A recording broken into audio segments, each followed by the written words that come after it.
آپ نے اکثر بریلوی اور دیوبندی بزرگان دین سے اور علماء کرام سے، میں بزرگان بے دین اور علماء کرائم کی بات نہیں کر رہا، بزرگان دین اور علماء کرام سے یہ اکثر سنا ہوگا، کہتے ہیں جی بزرگ دلوں کے حال جان لیتے ہیں، کہتے ہیں بزرگوں کے اپنے اپنے رنگ ہیں۔ تو مجھ سے نہ بڑا پیار تھا ان کا۔ میں ایک دن لاہور سے گیا سیالکوٹ، جمعرات تھی، تو حضرت نے شاید جاتے ہوئے دیکھ لیا ہوگا، وہ لڑکا بھیج کے نہ بلایا۔ اب تو یہ چھوٹا نوٹ آ گیا نا، پہلے 1000 کا بڑا نوٹ ہوتا تھا، وہ بڑا نوٹ مجھے دے کے نا پہلے پکڑا کے پھر کہتے ہیں مولوی جی دیکھو کام کہیے تو ساڈا کر دے ہوگی۔ میں جناب تو 1000 کام دسو میں کر دیا گا۔ تو مجھے کہتے ہیں بھائی میں تو لاہور جا نہیں سکتا، تو تم جاتے رہتے ہو، تو جی تمہارے راستے میں نا ایک مزار ہے بابا چھتڑی والی سرکار، یہ کبھی تھا اب نہیں ہے وہاں، یہ مینار پاکستان سے بالکل پیچھے روڈ کے اوپر کبھی یہ مزار تھا۔ جب وہ سڑک کی توسیع ہوئی تو اب یہ مزار راوی کے کنارے چلا گیا۔ مجھے فرمانے لگے اس مزار پہ نا ایک مجذوب بزرگ بیٹھے ہیں اور سردی بڑی ہے اور ان کے پاس کمبل نہیں ہے کوئی بھی، یہ تم نے کمبل میری طرف سے خرید کے نہ انہیں دینا ہے۔ میں نے کہا جناب کام ہو جائے گا۔ وہ ہم آئے، آج بھی آپ حضرت 1000 کا کمبل خریدنے جائیں تو نہیں ملے گا، اس وقت بھی نہیں ملتا تھا کوئی گرم کمبل۔ تو لاہور میں ذرا آپ کو پتہ ہے ریلوے کے پاس ذرا لنڈا اچھا مل جاتا ہے، وہاں چلے گئے، ایک خان بابے سے بحث کر کے نا 1000 کے بجائے ہم نے 800 میں کمبل لے لیا، 200 بچا اور میں نے جیب میں رکھا، میں جا کے بابے کو داں گا، بڑے خوش ہوں گے۔ اب جو مدرسے میں لائے پھر دل میں خیال آیا یار ایک اللہ کے دوست نے کمبل اوڑھنا ہے، پتہ نہیں اس کی ناپاکی کیسی ہے، غلیظہ ہے خفیفہ ہے۔ ہم نے ان کو نہ دھویا، 3 پانیوں سے پاک کیا، سردی تھی ذرا سوکھتے ٹائم لگ گیا، یہی ادرجی ویلا تھا، اثر پڑ کے ہم نکلے، یہی تقریباً ویلا تھا، مزار پہ پہنچے، بندہ کوئی نہیں تھا ادھر، لیکن ایک ہی بندہ تھا جو سر جھکائے بیٹھا تھا، اور اتنا روب تھا کہ اتنی ہمت نہیں ہوئی کہ میں اسے پوچھوں کہ حضور تسی مجذوب ہو، لیکن اس کی خاموشی بھی چیخ چیخ کے کہہ رہی تھی ہاں میں ہی مجذوب ہوں۔ خیر بہرحال میں نے کہا یہ میرا وسوسہ نہ ہو، میں نے دائیں بائیں پوچھا، کسی بندے نے کچھ نہیں بتایا۔ اخیر اب یہی وقت تھا، مدرسے اپنے واپس پہنچنا تھا مغرب تک، میں نے جناب وہ کمبل لے کے نا وہ بابا جی کے کندھے پہ ڈالا، بولا بابا جی کی کر دیں، نہیں بولے۔ پھر میں نے کمبل ان کو اڑا بھی دیا، پھر بھی نہیں بولے۔ میں اپنی تسلی کر کے جانے لگا تو ہاتھ ڈال کے نا پیچھے سے میری قمیض پکڑ لی۔ جب انہوں نے قمیض پکڑی تو میں رک گیا، جب انہوں نے قمیض پکڑی نا وہ میں کھڑا ہو گیا اور میں نے ان کی طرف منہ کر لیا۔ تو پھر مجھے کیا کہتے ہیں مولوی جی کمبل تے دے چلے جڑا 200 بچیا ہوئی تے دے کے جاؤ نا، کمبل تے دے چلے جڑا 200 بچیا ہوئی تے دے کے جاؤ نا، کمبل تے دے چلے جڑا 200 بچیا ہوئی تے دے کے جاؤ۔ میرے حضرت انہوں نے پیروں کے نیچے سے زمین نکال دی، دن سردی کے تھے، میرے پورے وجود پہ پسینہ آ گیا، جس کو پنجابی میں تریلی کہتے ہیں، میں بھیگ گیا حضرت۔ میں نے کہا یار 120-30 کلومیٹر کا فاصلہ ہے، اس بابے کی اتنی بصیرت ہے، اس کا اینٹینا اتنا کام کرتا ہے، اس کو پتہ ہے کہ کمبل کا 1000 دیا گیا ہے، کمبل 800 کا ہے، 200 اس کی جیب میں بھی ہے۔ میں کمبل تو دیا لیکن پھر میں اس دن سیکھ کے بھی آیا تھا، چاہیں تو اشاروں سے اپنی کایا ہی پلٹ دے دنیا کی، یہ شان ہے خدمتگاروں کی، سرکار کا عالم کیا ہوگا حضرت ہے، یہ تو ان کے غلاموں کا عالم ہے حضرت۔ آپ خود تصور کریں حضور نبی کریم علیہ الصلوۃ والسلام کا کیا عالم ہوگا۔ کہانیاں دل کا حال جان لیتے ہیں۔ آپ کو پتہ یہ بڑی مشہور حدیث ہے بخاری اور مسلم دونوں میں، سیدنا اسامہ ابن زید سے متعلق۔ ایک جنگ کے دوران کافر سے مڑ بھیڑ کے دوران جب وہ کافر ان کی تلوار کے نیچے آیا تو اس نے کلمہ پڑھ دیا، لیکن انہوں نے پھر بھی اسے قتل کر دیا۔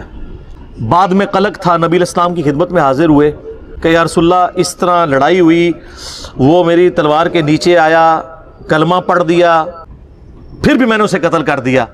تو نبی الاسلام فرمایا تو نے اسے کیوں قتل کیا؟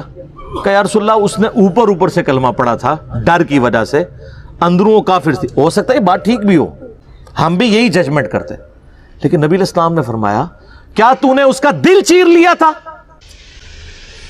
تو صحابہ نے تو نہیں کہا یا رسول اللہ کہ اولیاء اللہ دل کا حال جان لیتے ہیں تو ہم تو اولیاء کے امام ہیں، جی میں نے دل چیر لیا تھا۔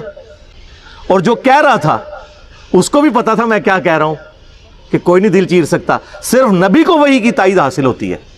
پھر آپ نے فرمایا اسامہ تو کیا کرے گا جب قیامت والے دن وہ کلمہ پڑھتا ہوا اللہ کے حضور تیرے خلاف مقدمہ قائم کرے گا؟ اسامہ تو کیا کرے گا، اسامہ تو کیا کرے گا، اسامہ تو کیا کرے گا۔ نبی الاسلام یہ الفاظ ریپیٹ کرتے رہے۔ سیدنا اسامہ کہتے ہیں میری خواہش ہوئی کاش آج سے پہلے میں کافر ہوتا اور آج کلمہ پڑھ کے مسلمان ہوا ہوتا، کم از کم میرا یہ گناہ تو دھل جاتا۔ ہوئے ہوئے، اسامہ ابن زید عام بندہ نہیں۔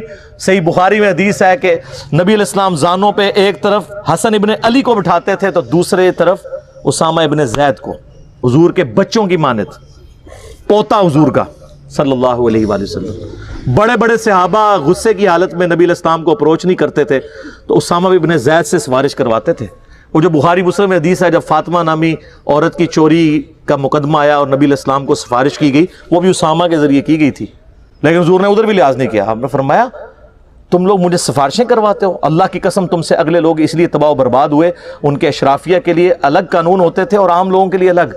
اللہ کی قسم اگر میری بیٹی فاطمہ بھی چوری کرتی میں اس کے بھی ہاتھ کٹوا دیتا. مجھے اپروچ کرتے ہو تم.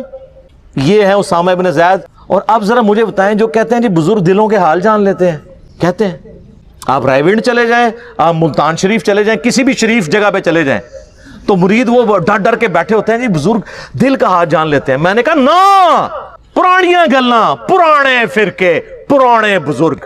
اونٹتے نا دی برسیاں بھی ہو چکی ہیں نا، 1000 سالہ برسیاں. جو جتنا پرانا ہے وہ اتنی برسی ہو چکی ہے. میں یہ چیلنج کرتا ہوں، میں اپنی میکینیکل انجینئرنگ میں سے مشین ڈیزائن کا یا اسٹرینتھ آف مٹیریل کا ایک فارمولا میکینکس آف مٹیریلز کا لکھ کے دیتا ہوں کاغذ کے اوپر. کوئی دنیا کا بزرگ مجھے دیکھ کے پڑھ کے بتا دے. ہاں اگر وقت کا پیغمبر ہو وہ پڑھ کے بتا سکتا ہے، کیونکہ اسے وحی کی تائید حاصل ہوگی. نبی علیہ السلام کو کئی مواقع کے اوپر آپ کو پتہ ہے کافروں نے سوال کیے ہیں، نبی علیہ السلام کو نہیں پتا تھا، اللہ نے صورتیں نازل کر کے جواب سکھا دیے. قصہ موسیٰ اور خضر سکھایا، حضرت یوسف علیہ السلام کی بایوگرافی سکھائی، ذوالقرنین بادشاہ سے متعلق سکھایا سورۃ الکہف میں. نبی علیہ السلام کے پیچھے اللہ ہے. سورہ ال عمران کی آیت نمبر 179 ہے کہ اللہ کی یہ شان ہی نہیں ہے کہ کسی غیر نبی کو غیب پر مطلع کرے، وہ اپنے پیغمبروں کو غیب کے اوپر اطلاع دیتا ہے، اور تمہارا کام ہے اللہ اور اس کے پیغمبروں پہ ایمان لاؤ، بس اس حد کو کراس مت کرو. تو نبی علیہ السلام کو اگر یہ چیلنج دیا جائے وقت کے پیغمبر کو، وہ پڑھ کے سنا بھی دے گا، اس کو اللہ آنے واحد میں سب کچھ سکھا دے گا. بابوں کو اس لیے میں چیلنج کر رہا ہوں کہ تمہارا تو کہنا ہے کہ ہمارا اللہ سے تعلق ہے، اللہ کو تو آتی ہے نا انجینئرنگ، پڑھ کے بتاؤ.